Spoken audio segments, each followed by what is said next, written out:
All right, you're watching TVC Breakfast. Let's get to the next discussion. President Muhammadu Buhari has launched a new long-term national development plan called Nigeria Agenda 2050. This plan is aimed at increasing real gross domestic product growth by 7%, creating 165 million new jobs, which will contribute in reducing the number of people living in poverty by 2050. The plan will also ensure that the country attains a per capita GDP of $33,328 per annum, placing her among the top middle-income economies in the world by 2050. The president also said that given the measures already in place for continuous plan implementation, successive administrations will find the document useful in the delivery of electoral promises. That'll be the crux of our discussion next. So joining us in our Abuja studio is member the National Development Plan 2021 to 2025, CEO Vista Resources Integrated, Consultancy Policy Analyst, Dayo Alao. It's nice to have you join us in the studio now. Good morning and thank you for having me. All right, now let's talk about this Agenda 2050, the Nigeria Agenda 2050. Recall that Nigeria had set various targets in the past. We remember Vision 2000, Vision 2010, I think, or 2020. We had that. We had the MDG goals, which Nigeria was signatory to. We had the SDG goals. Now the MDG was upgraded, and then we have SDG going on. In all of these parameters, we were not able to significantly meet a lot of the targets that were set. What is different about the Nigeria Agenda 2050 that will give hope to Nigerians and turn around the issues that Nigerians complain about? So it's a very, very interesting plan. It speaks to most of what Nigerians would expect from a plan like this, in terms of macroeconomic stability, per capita income increase, also in terms of unemployment rates dropping, poverty levels being reduced. However, the interesting thing about this document is that it is given the unpredictability of macroeconomic indicators over the longer term. It speaks to specific indicators. It also speaks to per capita income. It would have been improved if it had stuck at the broader level of the SDGs in terms of looking at reducing poverty alleviation, ensuring water and sanitation for all, and then it's a perspective plan. So I would have expected that it would, for my opinion, have stayed at that level of 35,000 feet, giving broad sweeping guidance for successive administrations to align with. Although it specifically mentions that the implementation of the Nigeria Agenda 2050 will be broken down by some successive medium-term plans. And we're in the middle of the medium-term development plan 2021 and 2025 now. So in terms of the broader aggregate level plans that are included in this document, it speaks to a lot of what Nigerians are expecting and be looking to give, sort of guidance to the incoming administration in terms of, the longer term plan. However, I prefer to stick to the shorter term plans because it's easier to reasonably predict the macroeconomic indicators and some of the external shocks that may impact planning.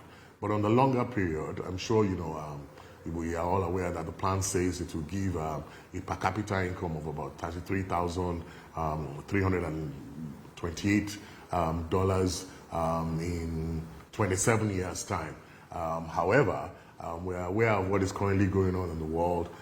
If we have another Ukraine war or some other external shocks that will impact macroeconomic indices, then it may impact the overall planning. So I think that the really good document to sort of really look at is the medium-term development plan. The agenda document is a fantastic document.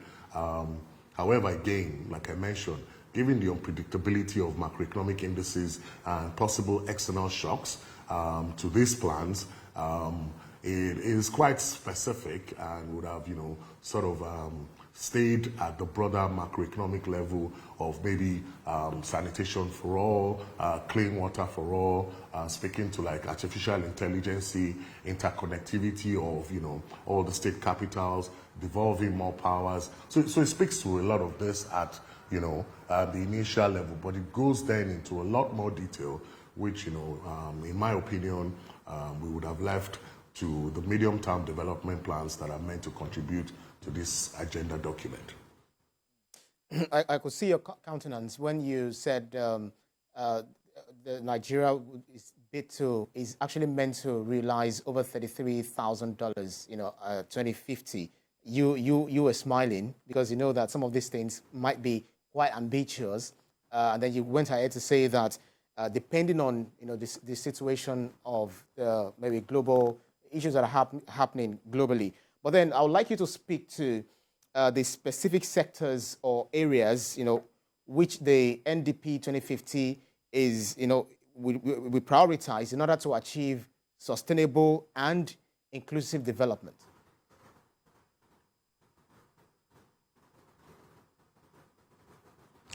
Okay, so the medium-term national development plan, looks at, in the shorter term, to raise about 10 million people out of poverty in the next 10 years. These are really aggressive targets.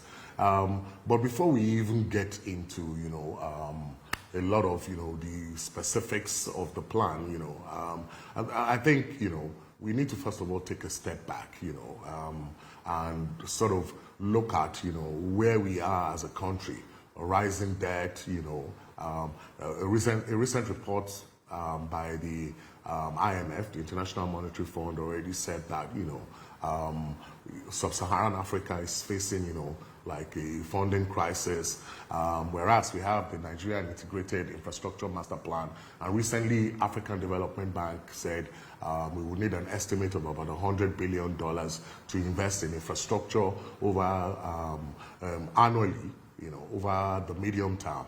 So for me, I think we need to sort of look at where we are in terms of the indicators that we have put into this plan.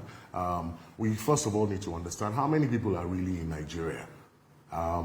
Recently there was supposed to be census, but I think it was a good idea to leave it to the incoming administration, because truly, in order to make plans adequately, we need to really understand how many people are really in Nigeria.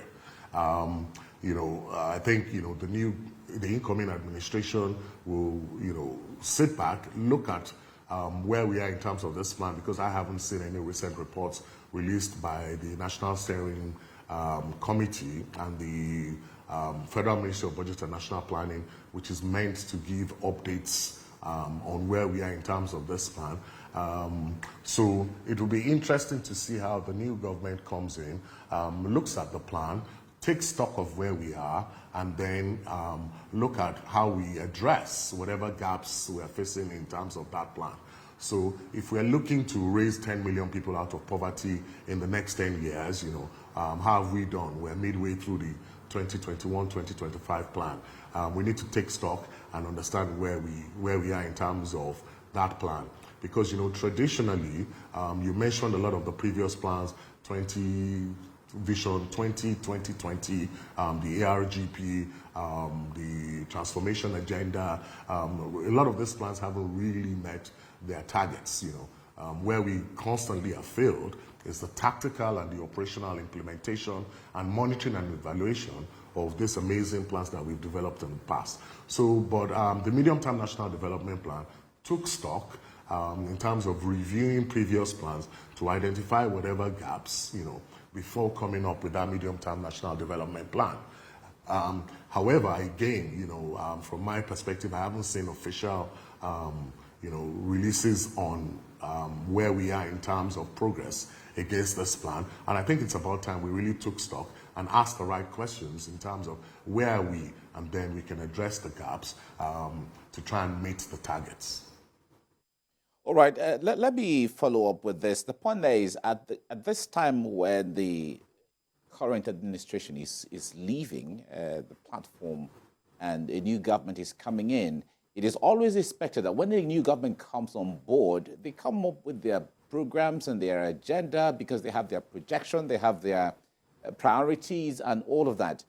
Do you think that as much as it's a good document and it has good intention, how, from your perspective, how do you think the new administration is going to flow with what the document has and what it stipulates?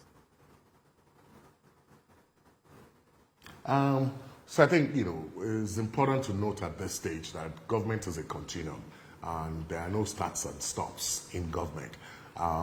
If, the Federal Ministry of Budget and National Planning, which is the apex planning organization of Nigeria, has come up with a plan, I would expect at least, given that the incoming administration has said, it is going to also focus on increasing macroeconomic stability and growth and development for Nigeria, would look at this document and, sort of take stock again of where we are. I'm just, sort of reiterating that very important point. I think one of the key issues we've had in the past in terms of, implementing plans has been policy continuity. So it will be interesting to see how the new government, reviews this document. What is important to note, again, when I say government is a continuum, is that, there will be many people who have participated in this plan who would remain under the incoming administration. So for me, I think that, since we already have a medium-term national development plan, what the right action to take is to take stock of where we are, understand the gaps in terms of reaching the objectives of this plan, and then realigning, if there is a need, the plan so that we can meet the objectives. And if, we know reasonably with, all the evidence, inflation is currently over 20%, unemployment rates is approaching about 40% in Nigeria, inflation is just as high. So it will be important to just sort of take stock and then understand, the programs and plans that are already in the federal budget, because it's important to align the federal budget with this plan. And then, ensuring that, we sort of look at the ongoing projects that will bring the best value for money for Nigerians as a whole. And then if there is a need, readjust our plans, to be able to meet these targets. Right. Very quickly, we have just a few minutes to go. Just few days to the inauguration, the dollar has actually hit $760 to Naira. We know that this is 2023 and 2050, NDP 2050. A lot of things definitely will happen in between.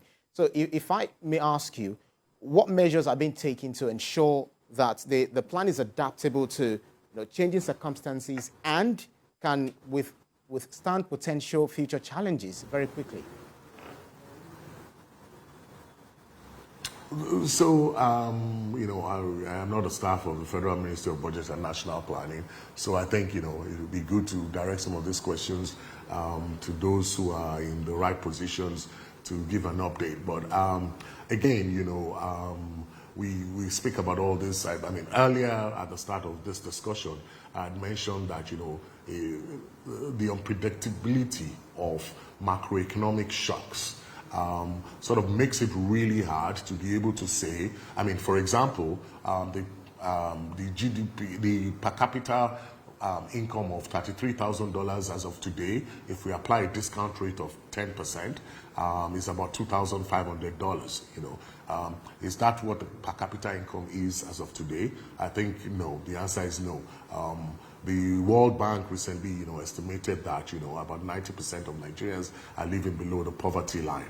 So it will be really important, to see what the incoming administration, puts forward as their core targets. But I mean, I think in terms of suggestions, I would, suggest that the incoming administration focuses on, some of the core areas, picks, a few of the key areas that we know will spur economic growth over the medium term, and focus on addressing the gaps within those industries. Then also, the medium-term national development plan speaks to government accountability. I think that the current cost of government is quite high, and a lot of critics have constantly spoken about this. So it'll be interesting to see how the new administration comes up with its own policies and programs. But as a guide for policy continuity, I think the medium-term national development plan is a really good plan, one that should be reviewed and stuck with. In terms of the National Agenda 2050, it's more longer term, and I would rather, stick to the earlier part of the document that speaks to the broader based goals, which in my view, such longer term perspective plans, should stay within the confines of. Okay. Well, we have to leave you here now. Dayo Alao, a member of the National Development Plan 2021 to 2025, and the CEO of Vista Resources Integrated Consultancy. Thank you very much for talking to us on TVC Breakfast. Thank you so much for having me.